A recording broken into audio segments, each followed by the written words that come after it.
I'm Joe Woodhouse and this is Family Wealth 101. Okay, so today I want to give you some general tips on financial planning. And that's exactly what it should be. It should be a plan. So many people figure it'll work itself out and don't give too much thought into it. That's the worst thing that you can do. So stay tuned to find out what your financial advisor is doing with their own money. Or should be doing, anyway.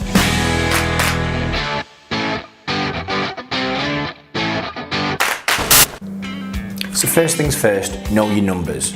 Know how much it's going to cost to send a little Jimmy to university. Know what you need for retirement. Know how much that forever home is going to cost you when you go back to the UK.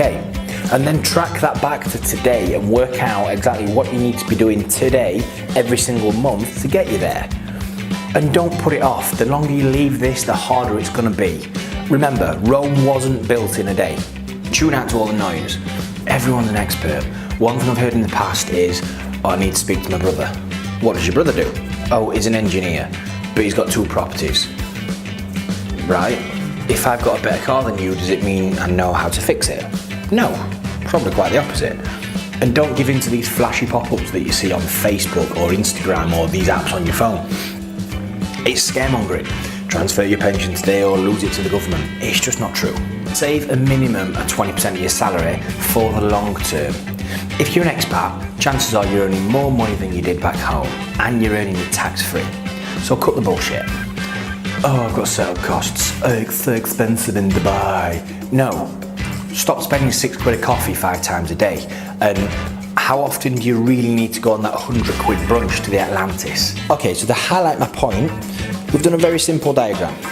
When you were back in the UK, you were earning less. You were paying up to 40% tax. And you were paying your national insurance, which is 11%, which contributes towards your state pension. Oh, and on top of that, you were saving into your work pension or your private pension.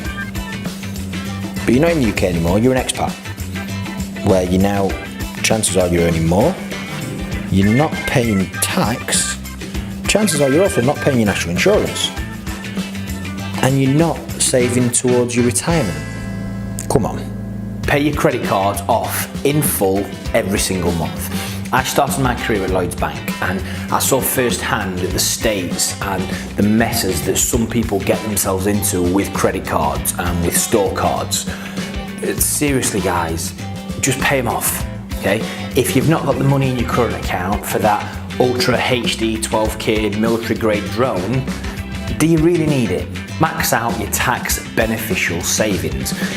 If you're in a country where you're paying tax, that could be a pension. If you're in the UK, it'd be a pension in your ISAs. If you're living in the Middle East and you're living tax-free and you don't get any tax relief from putting money into a pension back home, this could be an offshore investment plan. Don't try day trading shares, especially in this market.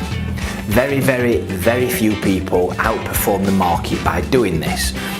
Even rock stars like Warren Buffett get it wrong sometimes, but the difference is he's got deeper pockets than what you have. If you're hell-bent on finding the next Apple or Uber or Facebook, only put in what you're willing to lose. I learned the hard way about this 5 years ago. I got offered this amazing tip for a Kazakhstan-based oil exploration company that were about to explode. It was guaranteed.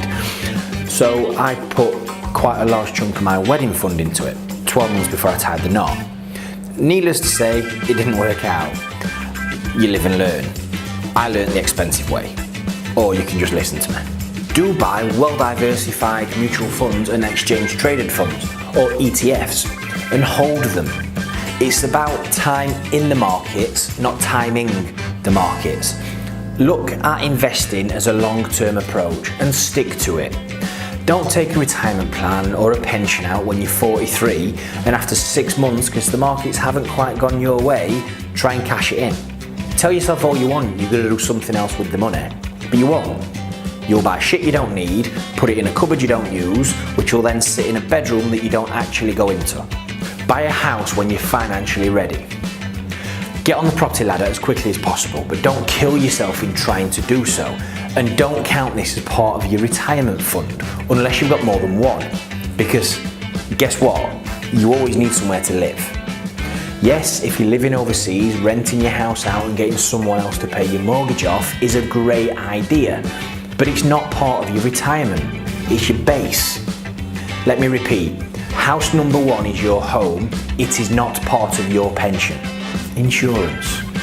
Make sure that you and your family and your income is protected. So you insure your car, you insure your house, you insure your mobile phone, and you insure your holidays, and you may even insure that 72-inch Samsung flat screen that's on the wall. But what pays for all that? You do. There are different types of personal insurance. Don't get them mixed up. Health. You catch a cold, you go to the doctors, it pays the bill. Payment protection. You're off sick, it replaces your income or pays for your bills while you're off work. This is sometimes very difficult to get as an expat, especially in the Middle East. Critical illness. This is not to be mistaken for health insurance, very different. It covers in the event of a serious illness, such as cancer, which statistically 1 in 2 of us males from the UK born after 1967 are going to get at some point in our lives. And it pays out in the form of a lump sum to help ease the burden, whether you then use that to replace the income if you're off work for 2 years, to clear your mortgage off, to pay for alternative treatment that your health insurance won't cover you for, or to make your house more wheelchair accessible because you now can't get up the stairs after you've had a stroke. Life insurance. If you didn't come home today, what would your family do tomorrow? What would they do in 6 months? What would they do in a year? What would they do in 5 years? What about 10 years?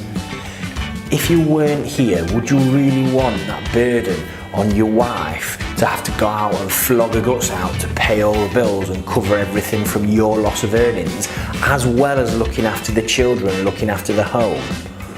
Or would you rather be there for the kids? In the event of your lack of breath, again, it would pay out a lump sum that would go to your family, so they could then use to replace your income or clear the debts or pay for the children's education.